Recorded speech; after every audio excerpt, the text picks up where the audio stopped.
Well, 2 days after his surprising announcement that he is leaving the People's Democratic Party, Peter Obi has joined the Labour Party. In a statement, Mr. Obi said his new party is the right platform that aligns with his aspirations. He also said the Labour Party is synonymous with the people, workers, development, and uniting Nigerians as one family. Well, let's speak to the man himself, Peter Obi, who's joining us now in one of his first interviews, actually, since leaving the People's Democratic Party, the PDP. Thank you so much for joining us on Newsnight tonight. Good to see you. Let's begin with that visit of yours to Downing Street, just 72 hours before you left the PDP. Was the plan to leave the People's Democratic Party, was it part of the discussions that you had at Downing Street? Maybe you want to give us that detail and maybe other details. Well, let me say first, thank you for having me and thank you for the invitation and everything. It's wonderful being in the hands of these two ladies. Well, for me, the visit had nothing to do with politics. The visit to Downing Street was strictly on invitation of the Prime Minister on an investment and trade-related issue. You know, here we spend more time on politics and not on the economy. You know, and that's why we have problems, because we don't know. We have to realize. You have to realize that countries are measured by their economy. Right. So the discussion was strictly about investment, trade, and economy. Within the Commonwealth countries, as you know, for Britain going out of Eurozone, they're focused on seeing enlarged trade within the Commonwealth countries, which are 54 countries, controlling a third of the world population and about 15% of the global GDP. The world population today is about 7 point something billion. A third of it, so 2.5 billion, is the Commonwealth countries, 54 countries of the Commonwealth, and they are controlling about 13 to 14 trillion GDP of the 80 world. So it is about trade within these 54 countries that we went to discuss. And then, again, they're looking at Africa.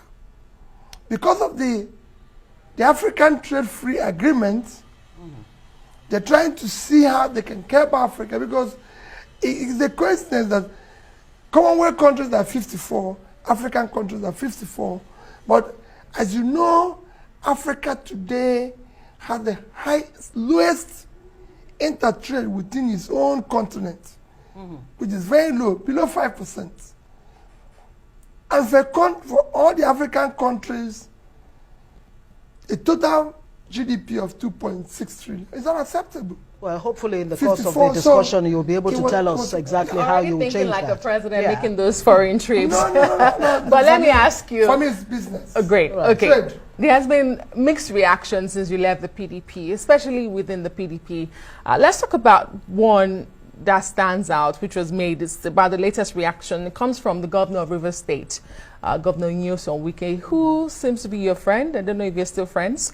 But he says, I'm friends with everybody. You're friends with him. Great to know. So he says he was not shocked at your departure from the PDP. He questions your integrity and character. He says you have never been a loyal party man. How do you respond? Well, I don't like joining issues with people. For me, politics is not about people. It's not about what people feel or don't feel about me. Politics is about what you're doing. People can see it. You know, Peter Obi is not somebody who can say, we don't know where he stands on issue. You can go and ask around. As governor, every governor who was around can tell you where Peter will stand on this issue. And it's very clear. And I've said it somewhere this evening. If you look at the character, you can go and check This is not the first time I left PDP. When I started this journey, 2002, I entered the PDP. An issue rose, and I feel that this issue, I can't be in this setup, and I leave. There's nothing wrong in living in an association where you find that the people there are not same as you, or what they're doing does not fit into your own principles. So is it the You same can quietly, issues? Yeah. You can quietly leave. You didn't see me calling PDP name. I didn't call anybody's name. But because issue of character and integrity and loyalty and mentioned, I can at least show a bit of, since I started politics, go and check. I left PDP then, I joined APCA. I contested the election, won the election. Somebody else was declared. For 3 years, no Nigerian had ever done it. I was in court. There was every invitation, negotiation for me to drop my case. And I said, if I lose, I go home. I don't want any compromise. I was in court for 3 years, and I won. When I was being impeached, go and ask them, the House members, we reached several agreements, and I said, I'm not part of it. Okay. I went for the impeachment, came back as the first person to come back for impeachment. I was removed 1 year after. INEC conducted the election. I went to court. Well, I can show the all of that. of this. All when you of talk that. about integrity, what? I don't know.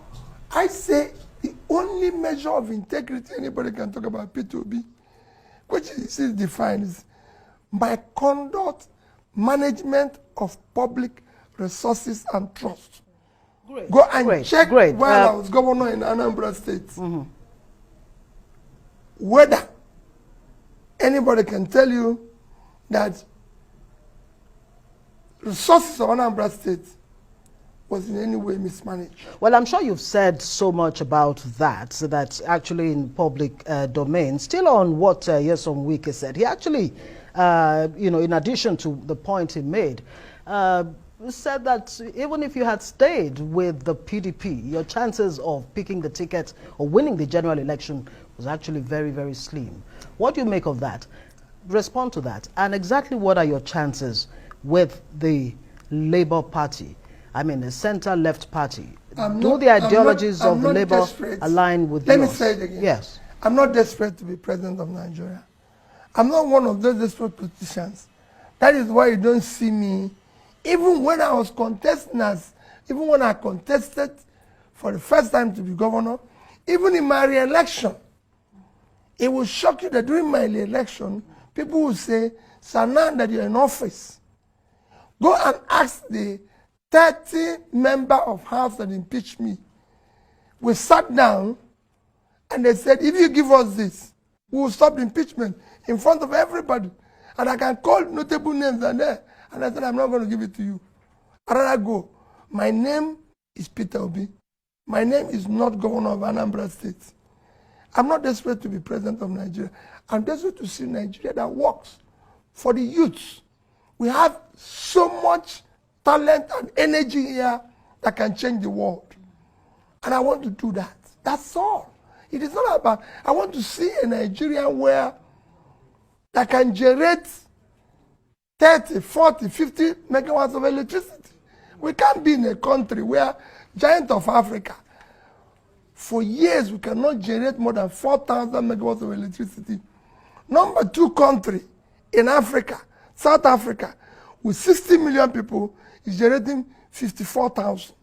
Yeah, great point. But to my second question, I mean, you say that your chances with the Labour Party. The Labour Party is a center-left party. Does that align with your political ideology? Completely, because I thought that I want to remove Nigeria from consumption to production.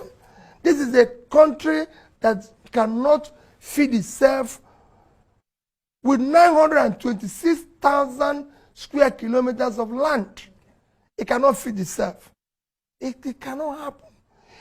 I went around the entire country. When you fly anywhere in the world, as you're landing, what you see is farmland. What you see in Nigeria is bare land. Bare land. Nothing. I was in Taraba. I was in Taraba. You get the Mambela Hills, where you can produce all the flowers. You also have And you need water. in Taraba. You can produce coffee. You can produce tea. Okay. And let me bring up something Governor Wike also said. He said he questioned your loyalty and integrity not because of what happened when you were in office or not. He said you were given the vice presidential ticket of the PDP. You traversed the nation length and breadth to woo delegates for the PDP's ticket. At what point did you realize that the PDP was no longer the viable option? And for the Labour Party currently has no elected office position across the 36 states or in the Federal Capital Territory. How do you expect to actually win with no structure? It is regarded as not a dominant party in the country. That shows actually somebody that means well, somebody that wants to create, somebody that wants to build.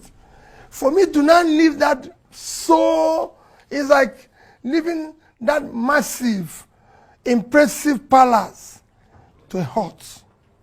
That shows somebody who is determined to create. I'd rather be in a hut. With no chances? In peace, and build the future. I'm a creator. I've created wealth. I believe in building. When I went to Africa, I never won anything. I started there. That's why I'm telling people, come, let's stay in this hut, peaceful, organized, and build the future. I'm a creator. Abga could not be that hot. I create a future. Yes. Yeah. The reason why I talked about labor, when you talk about production, it revolves around creating jobs. It goes around labor. It goes around meaning, trade, everything. That's where I'm going to. And that's what I want to do. Speaking of labor, the NLC, the Nigeria Labour Congress, and other workers across Nigeria, there's this, war over minimum wage for so long. They finally got to the 30,000 minimum wage. If you win, if you become president under the Labour Party, the minimum wage as it is right now, would that be a major priority of yours? What would be a living wage if you were to come up with a living wage, for example? Let me tell you. First is that the minimum wage today needs to increase. But let me tell you the first we need to increase. It is low because the productivity is low. So the first thing I'll do, I said it before, is to remove sharing formula and add in it production formula. Then we have to have minimum production. And then we'll talk about minimum wage. Because you cannot, a country of 200 million people, our total export, today, 80% of our foreign exchange income comes from one product, oil. The value of that, of our export today in oil, cannot even pay for our imports of the same oil. So we don't earn anything from oil today. You say you're not desperate to be the president of Nigeria, but you're desperate to change things. You need a vehicle, which is the platform. That's what I'm saying. Yes, so you landed at the Labour Party.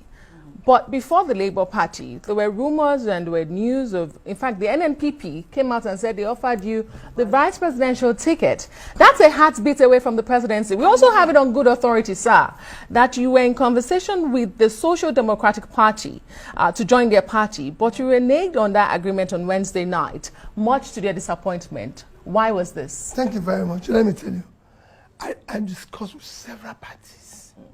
This is a simple thing. I didn't discuss anything with NPP. Let me put it on record and on notes. They never offered me anything, and I had no discussion with them. I had the leaders and nice people, they're my friends, but no discussion. on issue of leadership. There's other several parties that they discuss with. But I look at the issues where the problem, are they in court, are they rancor, are they this, what do they stand for, who are the characters there, and everything, which is normal. So that you can say, where do I align myself with my aspiration and what I want for the benefit of Nigeria? Right. And I haven't looked at all of them. It's not as if, oh, there's anyone would say, okay, well, listen, we have finished discussions with him, and he went ahead and joined us, you know, paid, did this, run around like say, run around the country, trying to tell people the need to change Nigeria. So why exactly did your talks with the SDP, why did it fall through, first off? Because that seems to be the case. Yes. It's not just them. Okay. I had about 2-3 parties that I talked to. And I looked at it. We have a team. We looked at it. Where is the problem here? Some of them are in court. Some of them are leadership quarrels. Some of them, you know, it's like you can't walk in where there's already an issue. You have to go. It's like, so there are no issues within the it's like a marriage. Party. Is that what you're saying? You okay. can't knowingly go in where there's a current situation, there's quarrel, there's this, and you go there and say, oh, well, listen, I'm going to... What were the issues within the SDP, particularly that you had on It's not me, but anybody who wants can go and investigate and see. Well, like I said, some of them are in court, some are leadership issues. Some of them, is it right to say you went the easy way out? You decided to take the easy way out because you left the PDP, which seems to be a bigger platform, which you were a vice presidential candidate in 2019. I said I left the big house. Yes. To go and build. Because of issues within political parties. You also did not speak with PDP. For me, I said the process through which you come into office is far more fundamental for me. Okay. And what you do on your way is important than what you do when you're in office. Let me ask you. So if I reach a point where yeah. I cannot be able to do certain things, I quietly leave. Now, and I have every right, because it's an association. It's an association. You know, even in marriage, it gets to a stage where you think the demand of your husband or your wife is too much, and you say, well, listen, I cannot continue. If I go back home now, my wife says, I want you to buy me a jet. Right, what do you think I'll do? Before we let you go, we had the DG of your campaign organization, Dr. Doyon Kukwe here. And he made a very strong point that you would not settle for a VP if it came to that. Of course, there have been threats. Even Ohanes and Dibo have said no Southeast presidential aspirant should settle for VP. Would you settle for VP if it came to that? Well, I'm not. You see, well, I'm in labor already, so, and so if I'm in labor. Are you the sole candidate in the Labour Party? I don't even know. So when they call us, I could be. If I win, will I be VP? What is important for me is that I want to be part. I want to be able. I'm a facilitator of the youth taking back their country. I want to see a better future for my children. I want them to be proud to say they're Nigerian and carry Nigerian passports. If the case be with the youth today, don't feel the energy. I've been to all over the world. I've met people in schools who are proud to say, I'm a Brazilian, I'm a Jamaican, I'm this. Nigerians don't do that because the system, the country does not care for its young people. Do not invest in them. Look at university enrollment. Do you know that university enrollment here is just tertiary enrollment is only 9%. Not up to a quarter of global average. Yet, of course, it's closed down now. Nobody cares about them. Okay, the struggle to very go quickly, through. and I need you to be as brief as possible so that we can get. It's a lot of conversation when it comes to you. Yes. In the general election, should you become the sole candidate of the Labour Party, which you say at this point you don't know if you are, the Southeast generally should produce your block vote because you come from the Southeast. At the moment, there's a problem of security. There's also the threat of boycotting the elections. How do you intend to convince them to be a part of the process? Also, for those who say you seem to be avoiding the problems within political parties in Nigeria because of a lack of internet democracy or whatever you say, how then do you intend to manage the problem of a country such as Nigeria? What do you say to them? They only have to look at how I manage Anambra State. Anybody who can manage Anambra State, I can actually manage Nigeria. It's one of those difficult states you can manage. And for 8 years, Anambra under me was at peace. It's just a question of first, patience, listen to other views, tolerate them, and everything. And be simple about it, which is not sophisticated. Governing Nigeria is actually easier than managing Anambra State. I can tell you, because you can focus on what you're going to do. In issue of security, which you mentioned, I've always said Nigeria have a security issue that is critical. It's affecting the entire country. It's affecting the development, the economy. How do you deal with it? Yeah. First is that you have to look at it. There's 2 ways to fight security. Right. You can't have 100 million people living in poverty and you will not have a security problem. The more you put people out of poverty, the more you reduce the criminality. It's happened everywhere in the world. Number 2 is that you have to properly man the security agencies, provide them the resources that is required. And this is not something Nigeria cannot afford. You just have to do it and do it aggressively. As governor,